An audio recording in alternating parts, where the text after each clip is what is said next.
So I want to say hello. I see a nice big audience here. I'm thrilled, making me really nervous, but that's okay. My name is Flint and I do photography and art and music and a few other things, and maybe in the future even more. But I just wanted to tell you a little bit about myself, because what I'm going to do is show you how I do art, how I do photography and art. But before you see all of this stuff, you really should know a little bit about me, because I'm going to start at the beginning. I was a premature baby, so that's the first thing. So I had a lot of health defects. I had my first years really been to a lot of doctors. They're putting tubes in my mouth and my nose, taking mucus out. I was hard of hearing. Dyslexia, which wasn't diagnosed until way after I finished school, so nobody could figure out why I couldn't understand what was going on. And it even turned out that I had sleep apnea, which is a problem because I fall asleep. But it's really a problem when I'm driving. That's when I hate that when that happens. But I'm here today, so I might as well talk to you. Okay, so let's see. We got the lights off. So let's see. First picture is me from the 5th grade. And the last picture is 1976. I graduated art and design in 1975. So I was actually doing graffiti for 10 years. I started in 1966. So that's when I was 9 years old. So technically that makes me the first New York City name-based artist. The thing that was different about me was because I always wrote a saying after my name. So people didn't know what to make of it. And later came graffiti with numbers and graffiti with names, and they painted a train top to bottom, and gangs went out to do bombing, and they would, it really made a whole culture out of it. And that culture survives today. So that's why a lot of my photographs are in, books and movies, and people remember me. And if you were there at the time, then maybe, my life has a little meaning to your life. Because I'm always finding that people approach me and they say, oh, you're that guy, you're that guy. But in the beginning, it wasn't like that because people thought I would be much older. I was a kid. And so even when I went to this graffiti gallery by Hugo Martinez in the 70s, somebody brought me there. He said, no, you can't be Flint. Flint would be older. So that's the story of my life. Okay, so first 15 years of my life, what I did was photograph. And the reason I did that so much is because I was really not part of the class or the world. I was not fit in anywhere. So what I did was study books, Life magazine and photography books. I learned about Cartier-Bresson and Bruce Davison and Elliot Airwood and Robert Capa. I was able to really get into their photography and try to see what they were doing. So I realized that I didn't have to travel the world to take great pictures. I could just photograph around the neighborhood or around anywhere that I was and maybe get pictures. When I came to art and design, that's when I finally got a camera of my own. So that was one of my first stories. My first photo essays was the High School of Art and Design. And I did pretty good there. Come on, you. There you go. So this was on the terrace. We always have something good for Halloween. And this picture actually won my first nationwide award in 1975, Scholastic magazine. And it was recognized. And it was only, not too many people from New York because it was all over the country. But that was great for me.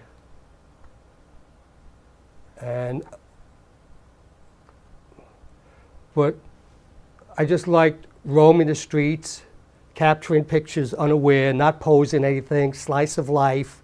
At that time, what was big was getting the picture right in the camera from edge to edge on the frame, putting a little black border around it. Today, digitally, you could do anything. You could make a a collage, you could crop pictures, but back when I was taking pictures in the 60s and the 70s, we just tried to get what we saw. And that's the beauty of photography, is using your eyes. This is from the 6th grade, the 7th grade, because I did a comic strip with a Polaroid swinger. So we, made a comic book, and we photographed it, and I had other people in it too. But what happened is it became pretty good in the school. It got recognized for, making a comic book with word balloons, et cetera, et cetera. So that's one of the things I did. I always try to do stuff creative. I don't really care. As long as you're expressing yourself and you're being creative, I think it has value to it. Because everybody grows up a little differently, and so everybody could contribute to art. Back in 1973, when I first got a camera of my own, I was already in art and design. But now, I could every day capture the lifestyle of the students and do one of my earliest photo essays. So as I roam from class to class, as I participate in each program, I could photograph my friends or strangers, but the idea was to actually document the going-ons of a student at the High School of Art and Design. I was actually enrolled in a filmmaking class. The photography class was actually a little too simple for me since I already knew how to develop film. Here's me cutting class, so just hanging out in the hallways. Here's hanging out in the bathroom. And yes, that's SJK 171. And the bathrooms were, of course, covered with graffiti. This is back on the terrace, where the majority of people you could always find at any point of the day. What I'm really known for is graffiti. Even though I do a lot of photography all my life, and filmmaking and music, the pictures that I do of graffiti, a lot of people like them because they show a time that doesn't exist anymore. This is my friend Sonny, and I don't know if you follow the culture, but you got Stay High on the wall, you got Super Cool 223 on the wall, you got Amro and Sonny. You got like all very major people in the graffiti culture. And this picture was actually copied and somebody painted it on a wall. So a lot of my stuff is reproduced in a lot of different ways. I had t-shirts made of my photos. I had movies that won international film awards, and they're all using my photos. They don't even ask. They just I find out years later, but that's the breaks, especially in a digital world where people always taking pictures from everybody. So this is another wall that somebody used my photograph. I actually know the artist. He's from Robots Will Kill, which is another big graffiti group that's, so it's okay. But back in the day, we just used to go to the train yards. We used to piece, and I used to take pictures. I used to take videos. And a lot of these pictures, actually, these particular pictures that I gave this treatment to, they all ended up at the Cartier Museum in Paris. So that was a great trip. I love that. That was a great trip. This is my friend Chad. And basically, photography is like a picture into a different world. Like a lot of people will not, if you weren't there, you wouldn't have access to it. But since I was there, I was able to photograph it because these were my friends. This is Riff 170. And my pictures are used in many books, dozens and dozens of books. And sometimes I get commissioned to paint my name on somebody's house or something. It's always nice. And when I have gallery shows, I try to incorporate some of my artwork in with the photography. This was a photographer came from Sweden, was photographing me. So it's very nice. This is just us when we were very young, but Who do you have in the picture? Undertaker Ash. He's probably one of the first DJs in Brooklyn. That's how far back it goes. That's Wicked Gary. He's like the president of the X-Vandals, which is a big graffiti crew, and actually the first graffiti crew ever. I don't know who that guy is, but the one on the end is Amro. And Balmer, good friend. When we had a band, he used to play drums for us. He was actually the leader of the band, but he recruited me, and I appreciate it. That was a great time. So this is back to my friend Chad, who wrote LSD Ohm. And Flip 1. So if you see, the photography I do is just, if I see something, I try to capture it. It's just like,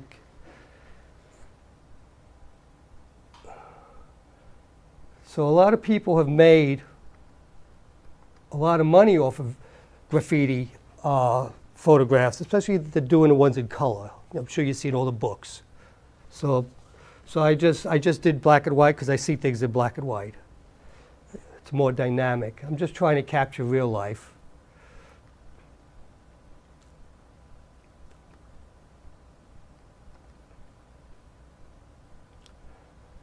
Sitting on a bench in the subway system is where we used to see the trains pass.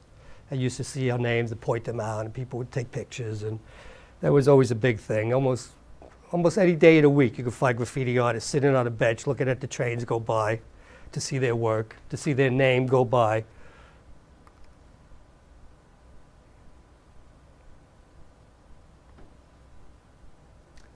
And this picture was picked to be a back cover of a book. So if you're involved in weddings, it's a good way to make money as a photographer. So I did about 100 weddings a year for about 20 years for working for some studios. Then digital came in and they don't want to pay anymore. So, it's like everybody's a photographer now. We used to have the big cameras, Hasselblad, everything's manual, focus is manual, exposure is manual. You're looking down like this. But it was great. It was great because if you could do a wedding, you could probably do any type of photography because it's a lot of direction you have to do, and you have to place the lights in the right order. You have to capture those great images.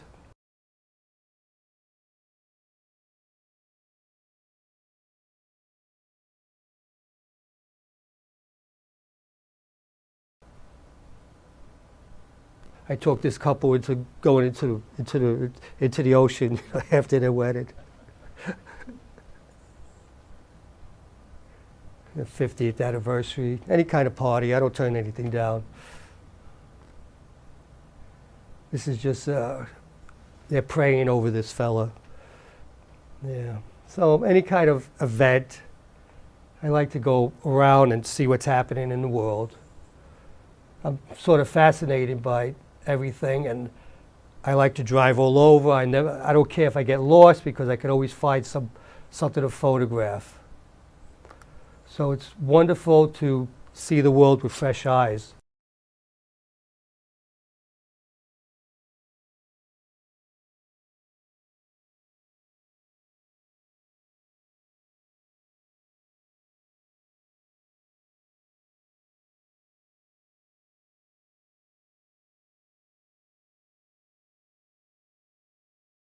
Another thing you could do if you want to make a living with photography is headshots and models. So there's always a demand. And people always want to look beautiful.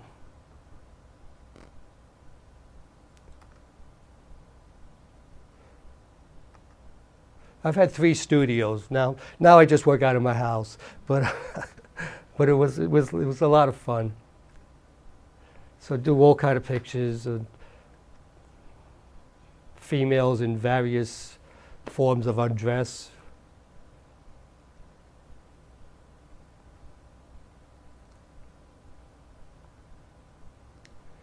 We had a studio. I was using a place in Manhattan, so I was able to do headshots of some people you might recognize, Billy Crystal, for instance.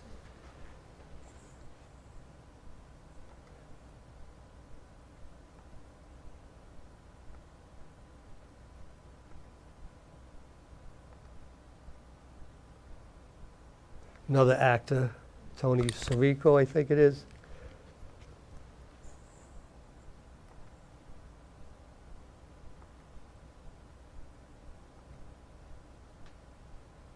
Corporate headshots, try to do those all the time. Now, something that's dear to my heart is musicians, you know, because when I was a kid, I had some friends across the street that played music. So I was attracted to that, and I wanted to go over there and photograph them.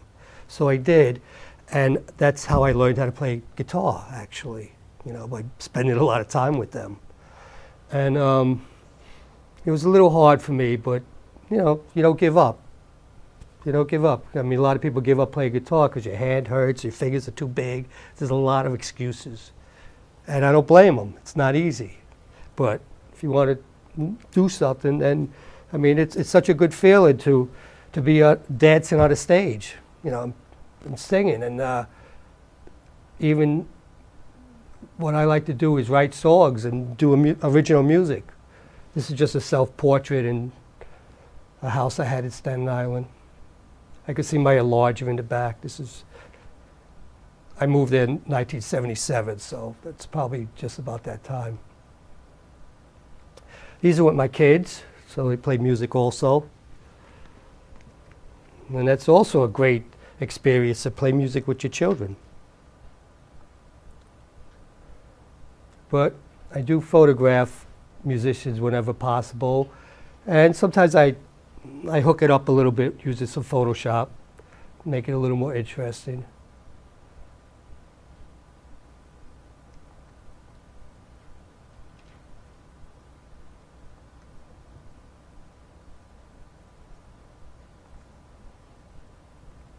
So in the 70s, I went to a lot of concerts, and I photographed a lot of concerts. You know, Led Zeppelin, Rod Stewart, and I blended it together. But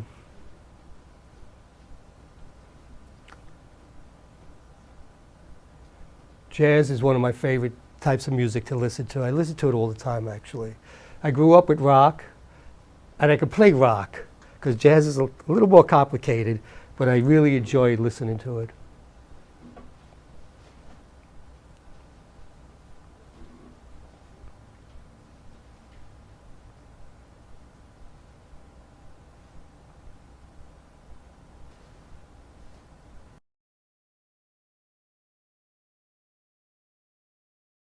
Another good way to make a living in photography is with commercial work.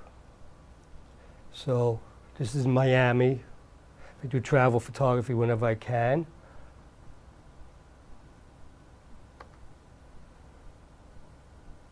Family pictures, take them to a beach.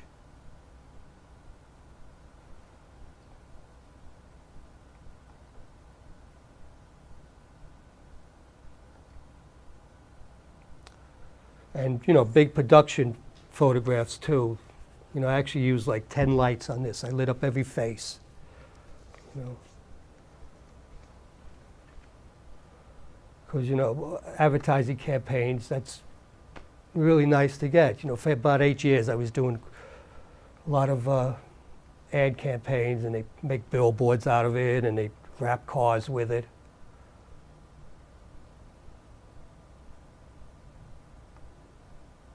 Architectural photography is really nice. You get to use your eyes.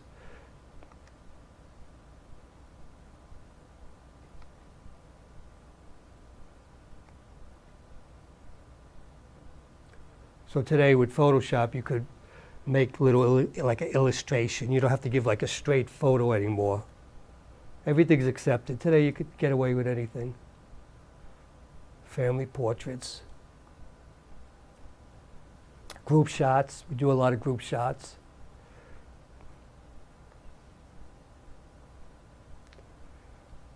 And this was a company. They're not musicians, but they just felt that this fit. You know, like they're performing. They're doing a.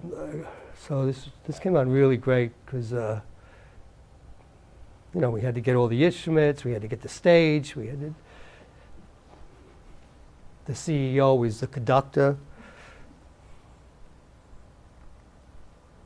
Food photography is something that I still do a little bit of.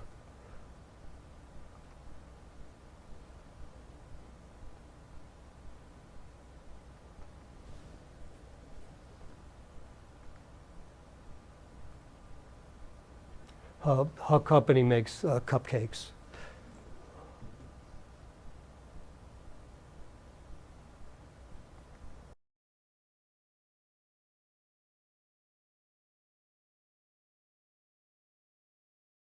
The other thing that if you're an artist, you want to do things for yourself. So I did for about 5 years, I like religiously went out about 4 o'clock in the morning, 3 o'clock in the morning to do night pictures. The best photographs come about an hour before dawn. You get like a dusk, you get the electric blue sky. It's the same thing that you can get at dusk, but that's, in the evening. So there's cars driving around, you can't put your tripod here, you can't park. But when you do it 5 o'clock in the morning, 6 o'clock in the morning, 4 o'clock in the morning, you can park anywhere. You put up your tripod and get pictures. These are all time exposures.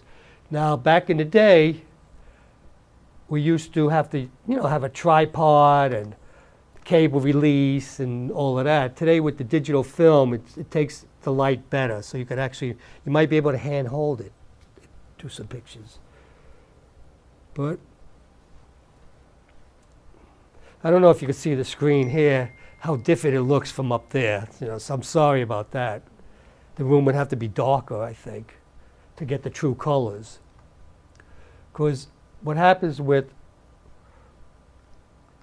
a time exposure is the colors burn in. You do anything from half a minute to, I've done time exposures for an hour.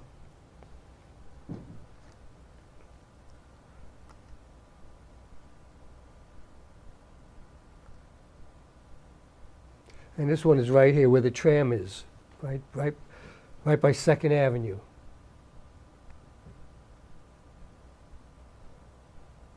And when you do a time exposure, only what's lit will show up, so you get all these trails.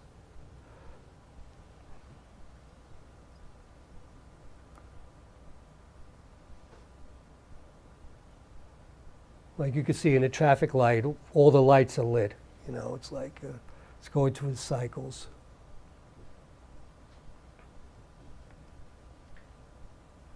This is another nice shot, and what makes the shot is there was a truck that wasn't moving.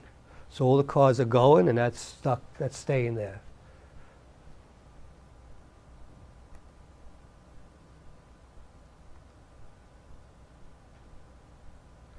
Now, there is a little difficulty sometimes taking pictures, especially if you're by yourself at night, because you go to these vacant places, desolate places. I've been attacked. People watch your cameras. What can I say? And you know what else happens? Sometimes you take pictures, and people think you're taking a picture of them, when in reality you're not. So I've taken pictures at intersections, for instance, and a guy stops his car, and he comes out and says, "What are you taking a picture of my car for?" Things like that. So it gets kind of scary.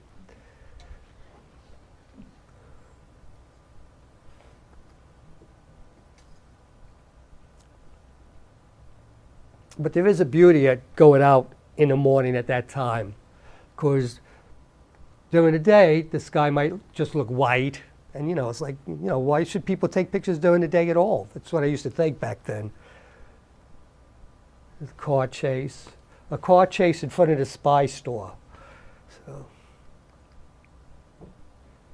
And this is the Verrazano Bridge. This is about 5 o'clock in the morning. And I just pulled over, put up the tripod, and took some time exposures. Now you can't do anything. Now they got cameras everywhere. They don't allow pictures. This was in the 90s. Matter of fact, now I get stopped by cops. They're like, "What are you taking a picture of? And why are you wearing all black?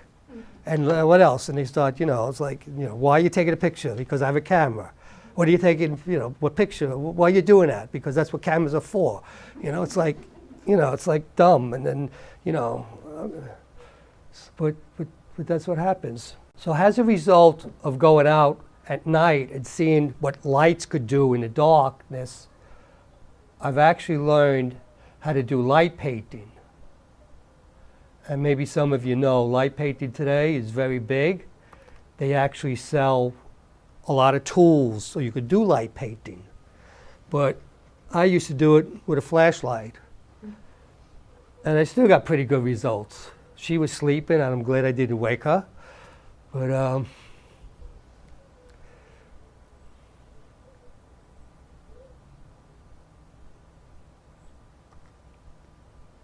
Graffiti friend, and you know, he didn't want to be in pictures because he's still active. But I told him, don't worry, you're not gonna, you know, it's gonna be a blur. That's how it is. Because when you do a time exposure, only what's lit is gonna be show up.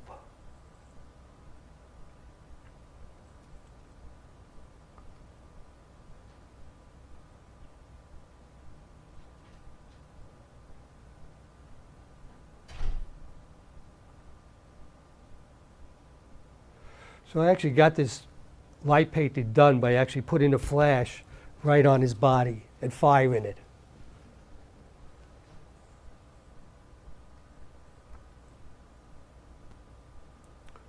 Same thing here. I used a little pen light around the picture frames.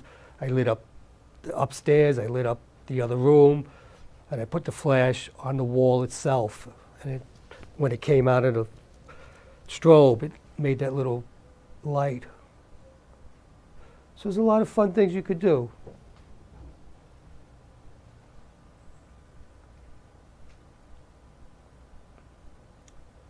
This is like a 20-minute exposure.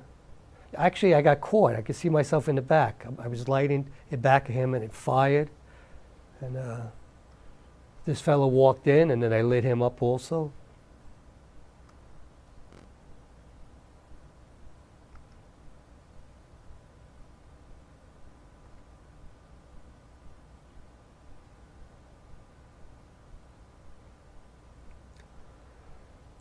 So when I moved to my house, there was like a park. There was like there was a forest. There was woods across the street.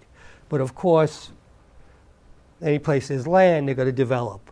So this is right across the street from where I live, and they started building houses. And so one night I went out there, and I lit this one blue, I lit that one red, I lit the last one green, et cetera, et cetera. Then I put some white light on the house. And you got something that I call primary foundations.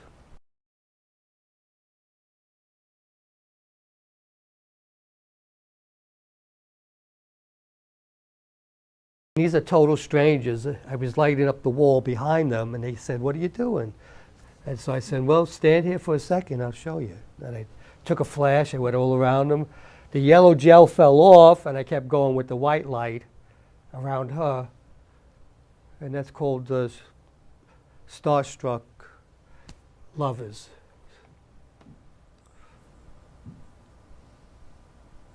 A result of taking pictures all your life is having exhibits. So this was an exhibit at the Newhouse Center for Contemporary Art. Had a solo show there. And this is a black and white story that I did. And in the year 2000, I had this show. I took the pictures in the 70s.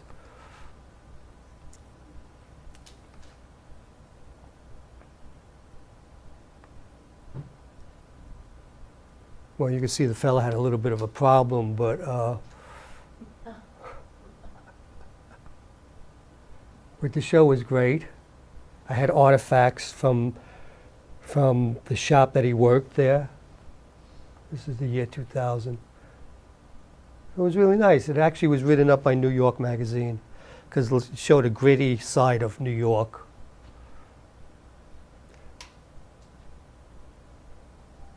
And this was an exhibit we had in London with my fellow artists were Blade, the king of graffiti, and also Tracy 168. And then I went to Paris for that show at the Cartier Museum. So while I was there, for 3 days, I took 3,000 pictures. And, you know, It was great. The time of my life. Anytime anybody wants to pay for my flight or put me in a great hotel, I'll go. So you guys do art also? All famous artists there? No, I like photographing, so. Oh, photographer. Photography, so usually taking pictures and everything like that. Yeah, Amateur though, but. That's fine, that's fine. But I'm seeing your pictures over there. It looks really nice. It's a low exposure, but you put it like a flashlight, so it can give like the. Okay, you talking about this one here? I was talking the sleeping woman to the right. Yeah, that one. So when you shut off the lights in the room, then you could illuminate what you want to show up on a film. So that's what you do. A lot of times I use a white light on the subject. I tell them to stay still. She's sleeping, so she was staying still. But then I went around with a little pen light here, made it look like fire. I went it back in a liquor bottle. And then I have these lights on light stands, and I could fire them with a remote control. And so I went up the ceiling. So you can see these are, that's how it's done. Yeah, because looking at it, it looks beautiful. It looks really good. Yeah, So you say you flash a light behind, you just go walk into the picture frame, or you just behind the camera and get like a... I'm actually in the picture frame. I'm jumping on the bed. I wear black a lot, and you don't see me. Especially if you're moving, you don't see it. You see this guy, he's moving slightly, and you don't see his face. Yeah. When you're moving fast, you don't see... You're only going to see what's illuminated. There's a picture up there where I got caught with the light. Oh, okay. So that's how. So you're actually in the frame. I'm in. With the flashlight pointing at the. See the tripod this young lady has? It's like that, and you put the camera on, then you go into the picture. Ah. So what it is, it's the ability to stop time.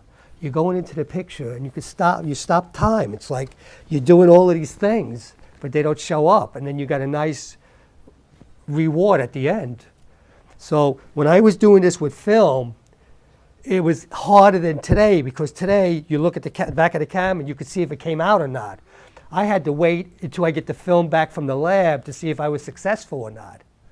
Really tough. And when I have Hasselblad, I used to do with Hasselblad, those are the big film. Yeah, the medium format. It used to take me months to finish that roll of film. But what I'm saying is, I was very successful because I had experience of doing this. So a lot of my pictures came out pretty good. How long is the exposure for that? Well, basically, it's from the time I leave the camera to I come back to the camera. This is probably 5 minutes. 5 minutes? This is probably 5 minutes. I did a lot here. I did a lot. This is, see, I used a strobe. So these are all flashes. See the flash, the flash, the flash? Flash, flash, flash, flash, flash, flash, flash. It's not like I dragged the light here real fast. These are all flashes. Because that's the kind of light I'm using. It's a strobe with a gel on it, with a colored gel on it. This one here, for instance, this was someone who came to me for a model shoot. So I did all the stuff with her. She had a bikini, we had a Corvette, we went into the park, we took pictures of her, blah, blah, blah. At the end, I said, you know, I have another idea, because I wanted to do something for myself. All those other pictures, like history, maybe they're good for her. So we took her to an abandoned hospital. I had my assistant here. She's lighting up the background. I went around her with a flashlight. And, you know, this is the result. Yeah. So. You think she used that? I mean, or did she have any, I don't even know. or anything? No, I don't even know if she got this or even saw it or anything. It's like, this was a long time ago. But she got what was commissioned for her. I probably showed it to her, but I don't really know if she ever used it. Those other pictures she needed for her portfolio. See, this is, you know, you tell a story with photography. You know, you got people coming, you got people, he's looking at them, they're wondering why he's looking at them. Got an American flag there, you got this guy wondering what I'm doing, this guy's asleep, you know. And this is all, you have to take pictures like, you know, 125th of a second, you know, just, you take a lot of pictures. Back then, when we started graffiti, everything was clean. You know, so you put your name there, it showed up. You know, when I came to this school in 1971, it was clean. It was freshly painted. So I was the first graffiti artist to put my name there. And you know what I found? I found that other graffiti artists were coming to this school because other ones would tag. Pistol 1, Steve 61, Tracy 168, Delta 2000. And all these guys became my friends. Shadow. Shadow was Spike Lee's brother. She was a good friend of mine. And Al Diaz, Bomb 1. So, you know, it was a great school. Because I always liked photography. When I was in the 2nd, 3rd, and 4th grade, that's when I was studying Life magazine and all the textbooks. I couldn't hear the teacher anyway, so I might as well stay in the back and look at the textbooks, at the photographs, and then look at the index and see what photographers took it. So I got an opportunity to do a photo essay when I was in the 4th grade. Because I stayed in the back by myself, I don't know what people thought of me, but one kid came over to me and he says, you know, why don't we break it to the school? I said, break it to the school? And, you know, I said, sure, let's do that. The reason I said that is because I brought my little Instamatic and I documented it. And so we broke into the school. The next day they lined us all up. The guy whose idea it was, he didn't come to school, but I was there, and the custodian that saw us, he picked me out of the lineup. So I got suspended. But they took the camera and they saw like pictures of my friend, you know, turning over the table, and then a picture of this, a picture of that. So I guess they figured out that I like photography. So when I got back into school, they put me in the audio-visual squad. And what that is a squad of kids that set up the projector during the assembly. And it was like a ticket to cut classes because, you know, they would come in and give a note to the teacher, say, oh, Flint has to come with us because we need him to set up the class, whatever. It was, you know, you couldn't pay to get into that squad, you know, it's like, and I was really severely disappointed when I went to the next school, my middle school, and they didn't have that, or they didn't pick me to do that, you know. But I found other ways to make mischief. But, yeah, so graffiti is still alive and well. I'll just tell you one last story, because, so like I said, 1976, I stopped graffiti. And I started to, you know, trying to make a living doing photography. I'm still doing black and white photography. But I worked at B&H Photo, which is the world's biggest camera store. So this is before they moved to their big store, they had a little place on 17th Street. And it was always crowded because they do very good sales and very honest, knowledgeable salespeople. So the lines were always out the door. So that's where, you know, Bruce Davison would come and talk to him, Elliot would come, and all these famous photographers would come, and I would talk to them, and I would be very nervous, you know. I was like, oh, I'm not even going to get into the stories, how much of a fool I made of myself. But I did want to bring to the attention that, so Hugo Martinez came into to the store, and he saw my name was behind me, because I wrote Flint on this thing, you know. And he said, who's that? And I told him, that's me. This is the same guy who, like 10 years earlier, he said, you can't be Flint. But now he's bigger in the world. He's got a gallery. He's got books that he publishes. So he gave me a show at his gallery, and that was 1998. So I had the second show at his new gallery. And all my friends that I didn't see for like 20 years, they came to that show. And then I got back into graffiti. And I was amazed that it's like what it is. It's really like, you know, rap music and clothing. It's like really amazing. So I had no clue. I was totally out of it. Just doing photography and trying to make a living.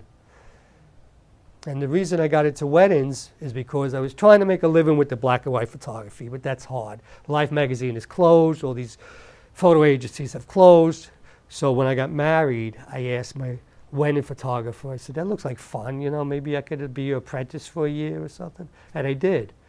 So I was like shooting weddings for him for like $35. You know? But I got good, you know, insight. And then I moved around from studios to studios until I got into the better studios. And I was able to make a decent living. Until digital came out. That's what I said. Digital, everybody's a photographer. They're not going to hire somebody for $100 an hour or anything. They're not going to do it. When you're taking a photo of like a background and like the scenery of like a sunrise or a sunset, like how do you get like that? I don't know how to say it, but like just like the balance of like all like the colors and like the shadows around it. Yeah, well, you know what it is? When you're doing sunrise, sunset, night photography, it's good to have a tripod. You know, when you have a tripod, what happens is you do like a time exposure and the colors burn in. So you start getting, the camera sees things that the eye doesn't see. So I just want to tell you, we were doing video yesterday and it was a very dark place. But you know, the eye will see one way, the camera will see another way. So I take pictures to see how things look and how they reproduce. You know, this is a nighttime picture, but slow exposure. That's why I got people moving, and it says a little something. You know, so you know, you take a picture at 1/25 of a second, and it's going to freeze the action. It still says something. But you got to get all the elements in there. The more elements you get in your picture, the more it's going to say. So you want your eye to go around and around and not to just leave. If it leaves right away, you got a boring picture. So that's what you want. You want to tell a story. What's he looking at? Why is he looking at me? Da-da-da. What's this guy doing? The guy's taking pictures in the subway. Is that illegal? You know, you want things to happen.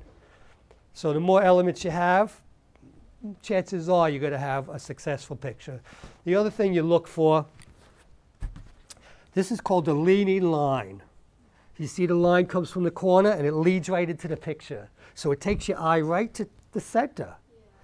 Whatever is light, that's where your eye is going to go. So your eye is going to go right, that's where you want something to be the most interest, wherever it's light. You know, if you got somebody wearing a white shirt, it's not really so good, you know. Not really.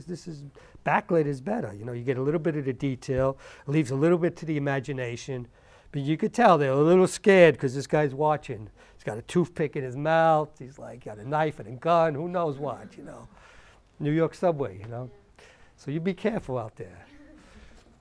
What kind of cameras do you use? Like Okay. your favorite well, first of all, what's your favorite camera of all? Well, let's see, because I want to explain to you a couple of things. First thing is that I've used almost every camera. That was easier said than done because years ago there was just Nikon and Canon, pretty much. It was Minolta. I had one of those also, but also had Hasselblad. Hasselblad is a big camera, all manual. You know, that's what when I was doing weddings, that's what I used. And the studios wanted you to use this expensive camera because they were charging a lot of money, so you can't just have a regular 35mm camera at that time. Nowadays, anything can be done. I can photograph a wedding with this and get some nice pictures. But Leica is another wonderful camera, very, very expensive. And what it is famous for is because when photography was just starting and photojournalism was just coming out, that's the camera they used. You know, these famous guys from, you know, 1950s and they use Leicas, so I had a Leica, and it's very nice, very sharp pictures, but it's a lot of work too, especially at that time. You got to line up the rangefinder, and you know, when autofocus came out, it's so much easier. So if you buy Canon, you get more for your money. Nikon's a little more expensive, but they're good cameras, and everybody's making great cameras. Sony. Yeah, the Sony and the Fuji. Fuji, they're all good. They're all good. So. If you need to buy a camera, you call up, you know, a camera store. You talk to those salespeople that tell you what you could get for your money, and they could tell you what's the latest and the greatest. Do you like using filters and all those little attachments? Well, we used to. With digital, you don't have to do that, and the reason you don't have to do that is because the filters are added later when you on a computer. You use Photoshop? Yes, not really that much for this kind of work, but I use Lightroom, which is made by Adobe. all the pictures go into that, and then you could spit them out websites at high res. And it's a pretty fast way to look at all your images. See, back in the day, I explained that pictures, you wanted to capture what you wanted to seek. You know, it was like hunting. You get exactly the framing that you wanted. But with digital, you could crop it, and you could make a collage. You could do all this stuff. But before with film, that was it. Nobody had that idea. So it was like a test of the photographer to get on film exactly what he wanted. Nothing extraneous. No outlets, no garbage can, just what they want to show people. So you would see that in your mind, and then you would come up to the person and, you know, capture it. And that's how we did it. That was called pure photography. And there was a lot of people like that, especially in black and white at the time. You know, there's great photographers. You want to see some fantastic work? Eugene Smith, probably one of my biggest idols. He's like an artist. His work has so much meaning. He was loved all over the world. And people knew him all over the world. Imagine going someplace and they know who you are. And, you know, if you're not a movie star or a TV show, how are they going to know who you are? You know, you're a guy carrying a camera, but they knew it was him. And he struggled, and it was hard. It was hard for him. He got beat up on the job because his photographs had so much truth in them that a good photograph could change the world. And it has. It has. So it's really great, you know, to record history. That's what I think I'm doing. I'm recording history. That's why I got involved with a lot of different types of things. Somebody has to do it.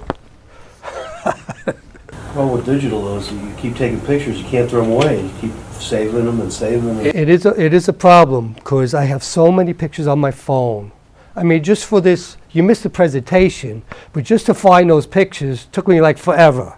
And the pictures I wanted to find, I couldn't find them because a photographer, I got 5 drives on this computer, I got 3 drives on that computer, then I got drives on my shelves.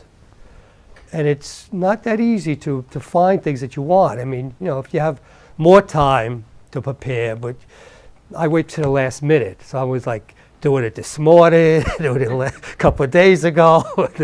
It's kind of nuts. But you know, you can make a good presentation if you know your stuff. So you do photography yourself? No. I just know the problems I have with my photos, and I'm looking for something from 6 years ago. Where did I put those files? I know. That's maybe your flash drive died. Maybe maybe you upgraded your computer. It happens. What happened to it? That's what I tell people. They call me because when I give photos to a customer, I put them on a gallery online after I edit and process them, and then they could download them. Now I tell them, it's your responsibility. This is a temporary gallery. Your responsibility to back this up and save it and put it someplace we know. Or otherwise, I have to charge you. So people call me all the time. I don't know what happened to all the pictures. Could you put them up on again? So to do that, I got to go into storage. I got to figure out where they are. Then I got to put them online. It's time consuming. So if this is your living, you got to charge them for that. Where was the school located when you attended? Oh, it was on 2nd Avenue and 57th Street, right around the corner. When you take pictures, what's your favorite lens? Like, Oh, okay, so when I work, I always have 2 cameras. So I have one with a long telephoto zoom, a 70 to 200, 2.8. The other one is this one here, 17 to 55, 2.8. So basically you have to spend money on your lenses. yeah, Canon lenses, these lenses in particular, at least $1,000. Because 2.8 could let you take pictures in lower light. So that's how I work, with 2 cameras, 2 flashes, and there's a lot of reasons for this. If one camera goes down, you got the other camera. Especially since I have customers in front of me and they want their picture. You know, I got to do it one way or another. I can't give excuse. But I like it also instead of changing lenses. In the past, photographers have changed lenses, but that slows you down too. and then you got to carry them. So I'd rather just carry 2 cameras whenever I have a job.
Elaine, how are you?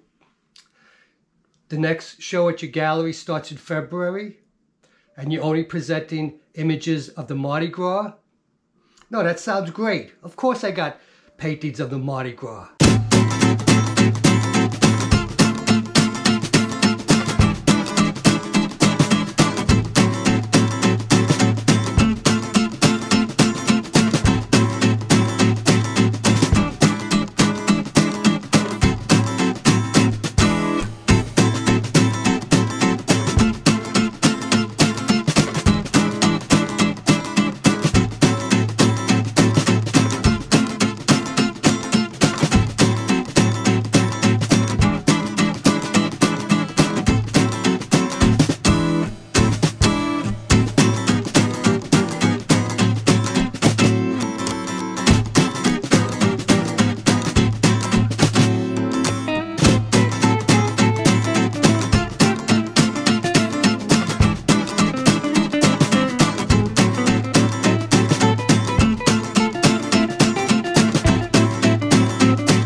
great show here. This is a Mardi Gras show.